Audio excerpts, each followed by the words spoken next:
No estúdio tenho comigo o cardeal e bispo da Diocese de Santiago, Dom Arlindo Furtado. Muito boa noite e obrigada pela sua disponibilidade em estar aqui conosco. Dom Arlindo, este Papa foi um Papa das inovações. Muitas coisas que ele fez durante os 12 anos de pontificado, nenhum outro Papa fez na história da Igreja Católica. Como é que classifica o legado deixado pelo Papa Francisco? Muito boa noite e boa noite a todos os telespectadores. O Papa Francisco marcou uma época. No passado já tivemos muitos papas reformadores, mas cada papa vive o seu tempo e é escolhido sob a luz, influência, sob a inspiração do Espírito Santo para conduzir a Igreja no tempo devido, né? Naturalmente ele veio no tempo próprio com os seus carismas, com as suas capacidades, com a sua coragem, com a sua frontalidade, com a sua resiliência para enfrentar a Igreja e o mundo. Porque o Papa não tem apenas funções no interior da Igreja. O Papa é uma personalidade de dimensão mundial. Portanto, é o homem que deve estar preparado e deve rodear-se de conselheiros adequados para o ajudar a enfrentar os problemas internos da Igreja, não só na questão de disciplina, mas na questão da evangelização da melhor forma e com maior eficiência, mas também para lançar luz sobre os problemas do mundo.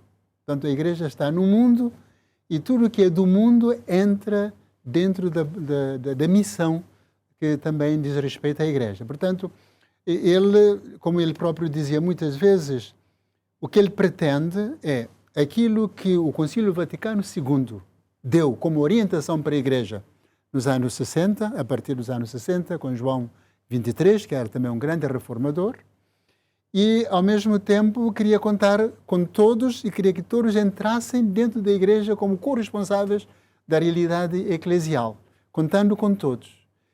Portanto, é isso ele conseguiu o seu intento? Em grande parte conseguiu, porque desde a reforma interna da Cúria, como por toda a Igreja em marcha, não é? Com as suas mensagens, com a sua presença, com a escolha de novos colaboradores e conselheiros, portanto, mesmo das chamadas ultraperiferias da Igreja e do mundo, não é? E também com a dinâmica da sinodalidade que ele lançou, não é? Com temáticas que ele lançou para discussões no sínodo, envolvendo não só os bispos tradicionais, mas também os leigos, os peritos, os religiosos, as religiosas, homens e mulheres, jovens. Tudo isso, ele pôs a Igreja a olhar para dentro e assumir-se como tal, não é, como plural e una, e ao mesmo tempo a projetar-se no mundo onde a própria Igreja é enviada. Agora, esta atitude muito reformadora do Papa terá sido bem acolhido pelo total da Igreja Católica, que no seu âmago é muito conservador? Quer dizer, na Igreja temos, não é, muita sensibilidade, não é? Há pessoas que, de boa fé, acham que conservar aquilo que receberam do antigo e manter aquilo como está é que dá segurança. Qualquer mudança cria instabilidade. Portanto, agarram-se naquilo que sempre foi e não se abrem ao novo enquanto a sociedade vai mudando. A Igreja não foi enviada apenas por uma sociedade do passado. E o Papa mostrou-se destemido neste aspecto. E naturalmente, ele nesse aspecto foi absolutamente exemplar. Porque a Igreja é enviada para a sociedade, para os homens de todos os tempos, de todas as culturas. Portanto, se a doutrina é a mesma na sua essência, portanto, a formulação, a forma de comunicar, não é? Tem que se adaptar a cada tempo, a cada cultura, a cada mentalidade. A mensagem é a mesma, mas o modo de se transmitir é que tem que se adaptar às realidades. E o Papa teve essa coragem, essa convicção de não se acomodar às pressões, mas optar sempre por aquilo que é melhor para a Igreja, não só hoje, mas também a Igreja orientada para um futuro aberto. Chegou a falar, inclusive, dos temas mais polémicos, considerados assim polémicos pela Igreja Católica, como os abusos sexuais dentro da Igreja, ou então a questão de mães solteiras. Como é que o cardeal Dom Arlindo vê o seguimento destes ideais do Papa com o próximo sucessor? Será que vamos ter continuidade? Não, com certeza, porque isso é a atitude de Jesus Cristo. Jesus Cristo foi acusado, no seu tempo, do mesmo modo que o Papa Francisco foi acusado, não é? De estar, portanto, a misturar-se com os pecadores, de estar a dar má imagem, de estar a estragar, portanto, a tradição judaica, de não estar a cumprir a lei de Moisés, não é? Ele foi acusado de tudo isto, como o Papa Francisco também foi, não é? E, portanto, mas o próximo Papa, naturalmente, não é, que será o homem do nosso tempo e terá que, naturalmente, seguir os passos de inclusão. A Igreja, em nome de Cristo, não pode excluir. Tentem incluir. E o Papa Francisco é muito claro nesse aspecto. Cristo chama todos. Basta ler o Evangelho, nós vemos tanta gente marginalizada que Cristo trouxe de fora para dentro da comunidade cristã. E que nós ajudamos-nos mutuamente a sermos cada vez melhores. Mas ninguém entra na igreja de uma forma perfeita. Nós não entramos na igreja absolutamente santos e garantidos e com selo, não é, de definitivo. Não. Nós todos somos pecadores. Cada dia temos que fazer penitência e esforço. Penitência no sentido de esforço para sermos cada vez melhores. E Cristo dá-nos um programa fantástico. Sede perfeito como é perfeito o vosso Pai do céu. Quando o seremos? Estamos a caminho. Depois, com a ajuda de Deus, chegaremos lá, portanto, na Jerusalém Celeste. Portanto, nós todos somos peregrinos rumo à pátria, não é? Vamos nos tornando cada vez mais perfeitos com a ajuda de Deus, com a ajuda dos outros, com a ajuda da Igreja, com a sua palavra, com os seus sacramentos, com o seu aconselhamento, e de mãos dadas vamos nos apoiar mutuamente para crescermos juntos. É isso que o Papa Francisco defende. À partida, quem é que tem direito a entrar na Igreja? À partida, quem é que tem direito de ser salvo? Tudo é dom. Agora, ajudamos mutuamente a perceber este dom, a acolher este dom e a deixarmos conduzir pela luz de Cristo e pela comunidade, juntos, para sermos cada vez melhores. É o que o Papa propõe. Hoje, numa análise que estive a escutar nos vários órgãos de comunicação social, ouvi alguém dizer que o mundo não merecia este Papa. Concorda? Em muitos aspectos, sim. O Papa está muito mais à frente do que muitos de nós. E quem tem razão antes do tempo é perigoso. Jesus Cristo teve razão antes do tempo e foi crucificado. Pois. O Papa Francisco foi muito admirado, muito amado pelo mundo, pela grande maioria da humanidade, mas aqueles que querem manter a sua segurança naquilo que sempre foi, que o odiaram.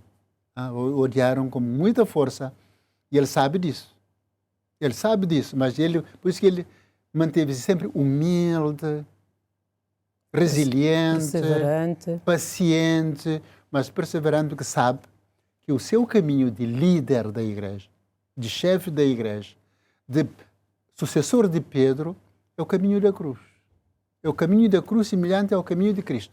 E todo o Papa, e, portanto, antes dele e depois dele, que se assumam como verdadeiros sucessores de Pedro para conduzir a Igreja nos tempos complexos em que nós vivemos, para o futuro, sabe que tem que levar a sua cruz, porque não se pode agradar simultaneamente a gregos e troianos. Pois. Foi um incansável batalhador, digamos assim, pela paz, pelas causas dos migrantes, sobretudo, tinha-os sempre nas suas mensagens.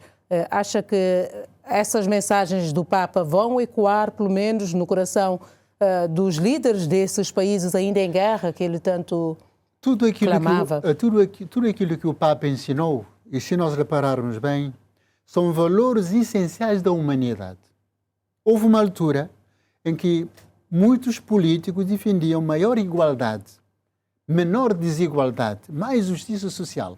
E a Igreja é perita nisto. A Igreja, como nenhuma outra instituição no mundo, tem uma doutrina social que ajuda os políticos e todos os interventores sociais, portanto, a agirem de modo que ninguém fique para trás, que caminhemos todos para a frente e para o alto. A doutrina social da Igreja é paradigma, portanto, de quem queira uma humanidade mais humana, mais justa, mais fraterna, mais feliz, não é? De modo que o Papa, é isto que ele ensinou. E ele ensinou não só na questão humana em si, na sociedade, portanto, também em si, mas ele falou, por exemplo, de uma temática fundamental que é o ambiente humano onde nós vivemos. O ambiente vital, a ecologia, por exemplo. Ele teve razão antes do tempo, por isso que é odiado por todos aqueles que têm interesses privados ou interesses do grupo, que se sentem lesados porque o Papa quer que ninguém tenha demais para outros terem de menos. Ele quer que todos tenham o suficiente para viverem com dignidade. É isto que ele defende. Isto é uma questão fundamental da humanidade para agora, para os nossos tempos e para os próximos tempos. O Papa Francisco vai ser considerado o suficiente no futuro. Mesmo quando a humanidade, porventura, em certos aspectos, bater no fundo, nós devemos tomar consciência, os que estiverem vão tomar consciência. Mas o Papa Francisco já tinha dito, o Papa Francisco já nos tinha chamado a atenção, o Papa Francisco tem a razão. Mesmo aqueles que o condenam hoje vão ver no futuro que, afinal, o Papa Francisco foi um grande profeta da humanidade, né? Que previne as pessoas, as instituições, os governantes, os decisores, os empresários, para que, de facto, juntos construamos uma sociedade humana, verdadeiramente humana, que acabará por beneficiar a todos, sem exceção. Por tudo que ele defende, vai ser santificado? Bom, isto é outra problemática, mas quem sabe no futuro, né? Porque ele é um profeta do nosso tempo, cuja mensagem será melhor entendida no futuro, espero que não seja muito longínquo. Foi com ele que Dom Arlindo foi nomeado cardeal, exatamente porque ele olhava para as periferias, como disse, dava atenção a todas, mesmo não importando a dimensão dos países e dos fiéis. Como é que vai ser agora este processo de nomeação do próximo Papa? Vamos pela primeira vez ter o direito de votar num novo Papa também, como cardeal? A propósito da nomeação de um cardeal de Cabo Verde, né? O Papa Francisco é um homem que procura ser justo. O Papa Francisco soube que Cabo Verde é a diocese mais antiga da África. E como é que uma diocese que caminha para os 500 anos nunca teve um cardeal? E que mantém o nível do cristianismo, portanto, nas condições em que nós vivemos em Cabo Verde. Como é que os outros papas não viram isso antes? Bom, mas ele viu. Ele viu, mas não ficou calado. Quer dizer, ele viu e agiu. Muitas vezes é questão de ver e de agir, né? Bom, o Papa Francisco também teve uma oportunidade especial para pensar em Cabo Verde, porque por causa do nosso querido Negro Manuel. Portanto, isso lhe deu a oportunidade de conhecer melhor a história de Cabo Verde, que é um país minúsculo, né? Mas ele teve a oportunidade de ter esse conhecimento e não ficou instalado, agiu em conformidade. A diocese mais antiga da África, que mantém uma percentagem de cristãos de uma forma única em África, e se não mesmo, digamos, quase no mundo, por que não pode ter um cardeal? Não é? Ele pensou nisto e agiu em conformidade. E é por isso que nos deu a nós, a Cabo Verde, essa oportunidade, porque acha que não era justo. Ele mesmo, com nossos políticos, e comigo também falou, isto devia ter sido antes. Pois. Cabo Verde devia ter sido um cardeal mais cedo. Mas, claro, são coisas... Antes tarde do que nunca. Agora, com a partida dele, trata-se agora... O Vaticano está muito bem organizado. As estruturas vão funcionar. A primeira coisa é tratar-se do funeral do Papa. E que tem que ser dentro de um prazo. Tem um prazo para tudo. Entre 4 e 6 dias, em princípio. Né? Em princípio, entre 4 e 6 dias após a morte. Depois disto, vai-se organizar o conclave para a escolha, a eleição do próximo Papa. E já deve estar praticamente de malas feitas, então, para Roma. Sim, dentro de próximos dias. Dentro de poucos dias, deverei partir para Roma. Falou do Negro Manuel. Como é que está o processo de canonização do Negro Manuel? Será que vai ter continuidade com o próximo Papa? Espero bem que sim. O Dicastério para o Culto dos Santos, né, para a canonização, deve ocupar-se disso. Espero que não fique assim. Até porque nós estamos em condições de vez em quando, portanto, questionar sobre o estado do processo. Muito obrigada, Bispo Dom Arlindo, por essas informações aqui prestadas. Certamente que nos próximos dias vamos ter que falar mais sobre este processo de canonização e também da eleição do novo Papa. Se me permite, só para agradecer a todos, a Igreja em Cabo Verde, tanto a Diocese de Mindelo como a Diocese de Santiago, nós agradecemos a solidariedade de muita gente, as mensagens, e juntos continuemos a rezar pelo Papa Francisco, como ele sempre pedia, agora também continua a precisar, para que Deus lhe dê o descanso eterno. Pois sempre pediu oração para si. Sempre pediu oração. Muito obrigada, Sr. Bispo. Muito obrigada.